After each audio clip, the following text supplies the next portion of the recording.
Kung saan man kayo naroroon, good morning, good afternoon, good evening sa inyong lahat. Eklesiastiko pong muli. Ano nga ba ang content natin ngayon? Eto, pakinggan ninyo. Yung ginagawa, mga kabatas natin sa mga kulto. O, iyan ang topic natin, ang ginagawa sa mga kulto.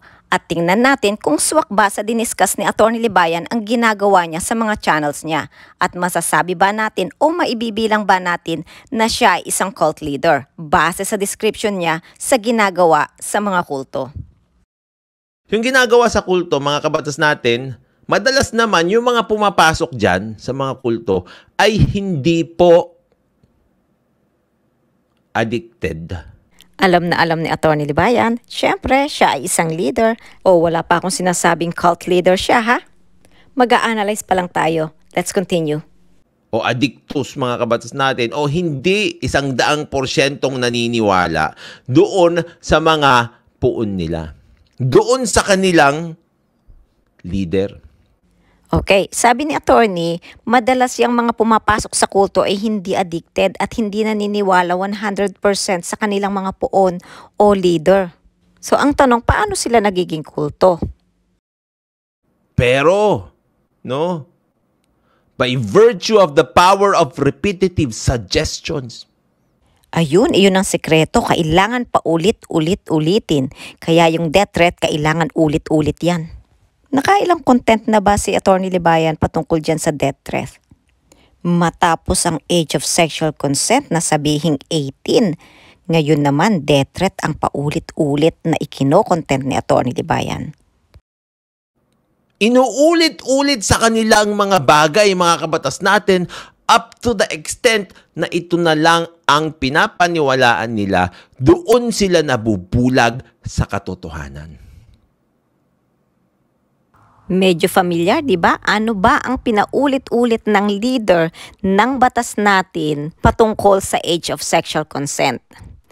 Ang kabatas naniwala for a long period of time since 2020 hanggang sa naitaas ng age of sexual consent. Ang paniniwala nila, it was never 12 and it's still not 16.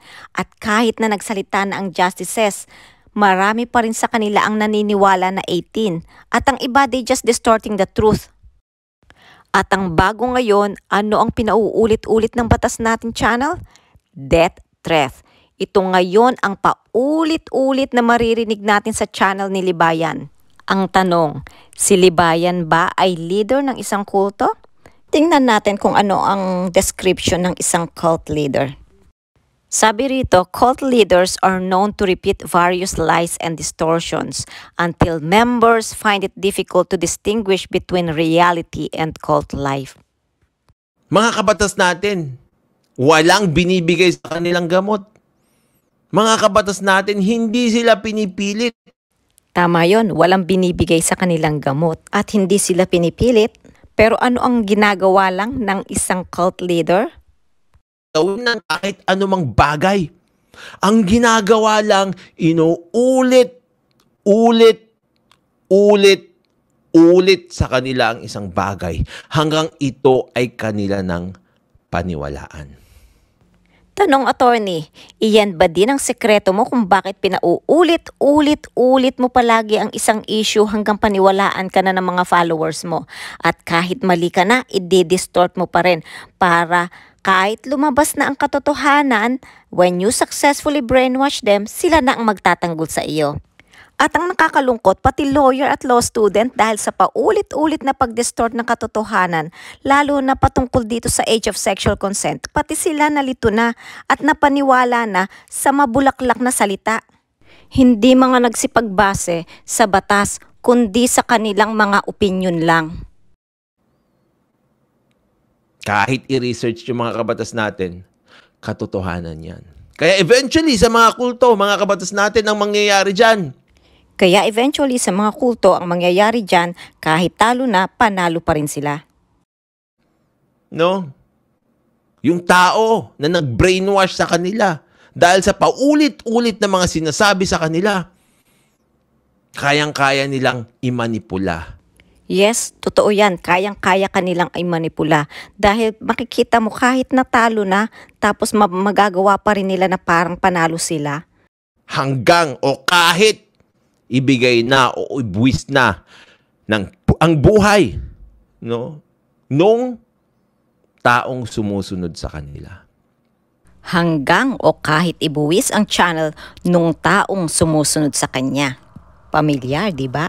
Yes, at nakikita natin yan ngayon at kahit wala ka nang natututunan sa Batas Natin channel, kundi puro chismis, fake news, mali-maling turo ng batas, still dahil you successfully brainwashed them, ikaw na ngayon ang ipinagtatanggol nila. And this is the crazy part. Yung mali-mali na nga yung tinuturo na batas, tapos magbabayad ka pa ng membership fee at magsisipag-donate pa. Imagine ang laki-laki ng kinikita niya sa Google AdSense. Puro pakabig, di ba? Ganyan ang kulto. Lahat na pupunta sa leader ng kulto, walang nakukuhang pakinabang ang mga members sa mga donasyon o membership fee, maliban sa mga false promises. Kaya mapapatanong ka na lang talaga, ang Batas Natin channel ba ay tungkol pa rin sa batas o isa ng kulto? Nagtatanong lang kasi parang swak na swak ang ginagawa ng Batas Natin channel sa description ni Atty. Libayan sa ginagawa ng kulto. Mga kabatas natin, that's a fact. And that happens. Marami nang nangyaring ganyan, yung mga mass na pagpapakamatay, mga kabatas natin. Ang dami nang nangyaring ganyan. That's a fact. Yung iba nga, pambili na lang ng bigas, ibabayad pa sa membership fee. Tapos ang ikakatwiran pa nila, voluntaryo naman yun, hindi naman yun pamimilit. Pakinggan yung mabuti ang sinabi ni Atty. Libayan. Mga kabatas natin, hindi sila pinipilit. O diba, ganyan ang laging dinadahilan ng mga kabatas, hindi naman sa pilitan ng membership fee.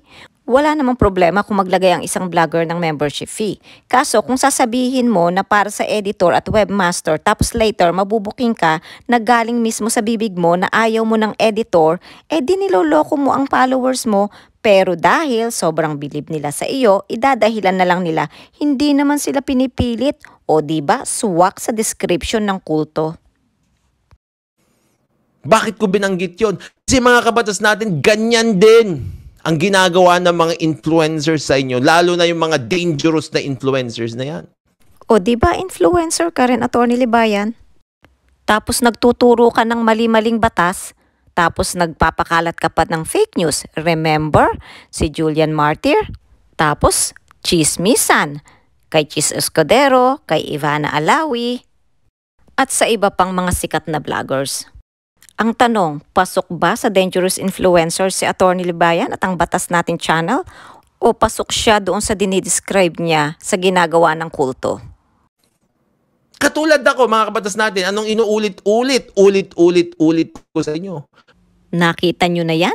Mahilig talaga mag-ulit-ulit si attorney. Matulog kayo na mahimbing dahil alam natin na yung natutulog na mahimbing, siya yung laging panalo. Alam nyo, sa lahat ng nagpayo, ito ang nagpayo na hindi effective. Abay kay galing-galing magpayo, matulog ng mahimbing dahil ang natutulog ng mahimbing ay palaging panalo. Abay na technical, tapos ngayon nakipagdebate, 3-0.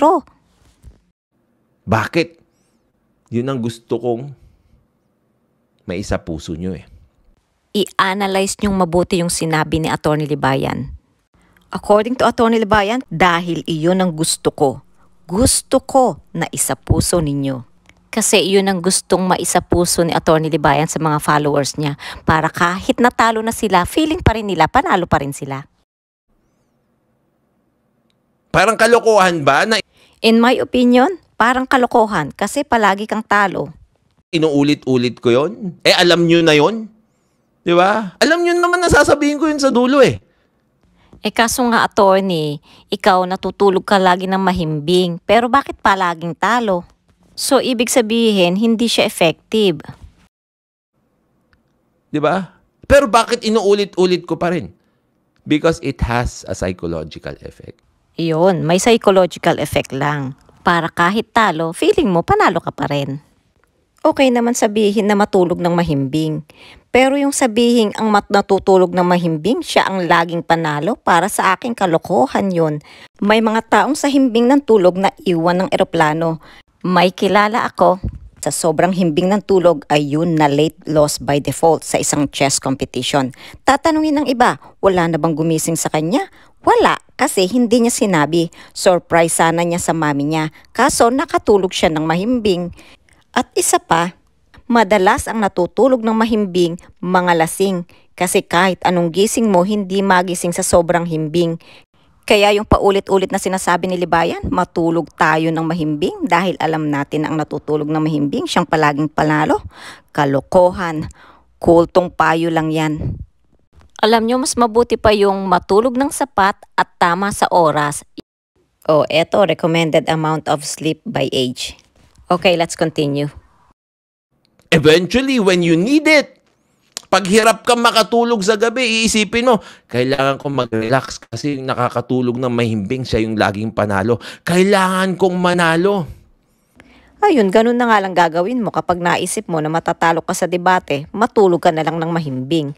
Kasi base sa payo mo, ang natutulog ng mahimbing, siya yung laging panalo. Ang tanong, sigurado naman ini-apply ni attorney ang lagi niyang payo at natulog siya ng mahimbing bago ang debate. Bakit natalo?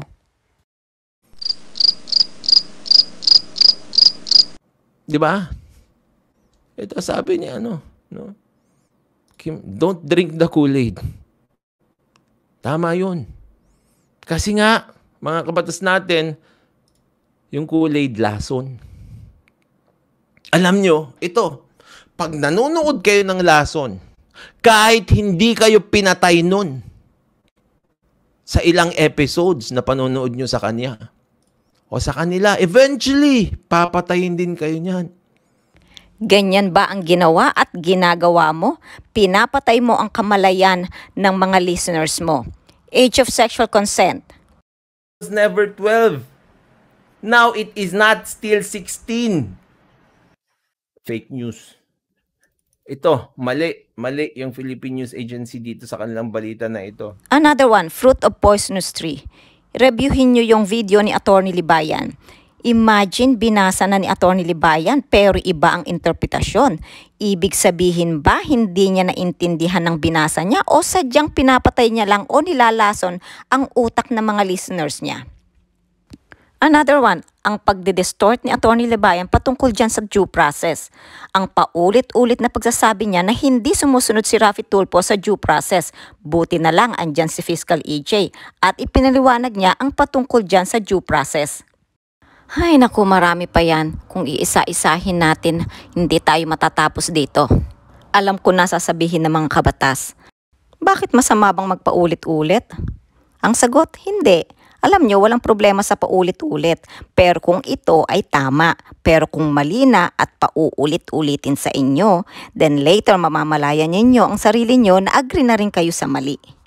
Then ibig sabihin, parte na kayo ng kulto.